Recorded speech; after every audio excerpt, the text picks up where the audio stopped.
ከላይ ሆናችሁ እኮ ላይክ የምታደርጉ ሰዎች ናችሁ የሚገርሙ። ከላይ ሆናችሁ ላይክ ታደርጋላችሁ፣ ግን ወደ ውስጥ አትገቡም። ለምን ለምን ወደ ውስጥ ጎራ ብላችሁ ሀሳብ አንለዋወጥም? ማንም እናወራም?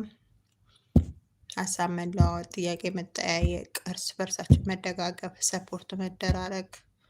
ብዙ ቻሌንጆች አሉ በስደት የምናሳልፋቸው ነገሮች። ሰብሰብ ብለን ምናምን ብናወራ በጣም አሪፍ ነው። እውነት እኛ ስደት ያለነው እኮ ማለት ነው፣ እውነት ለመናገር እኛ ስደት ሀገር ያለን ልጆች ማለት ነው ታሪካችን ብናወራው አይደለም ዩቱብ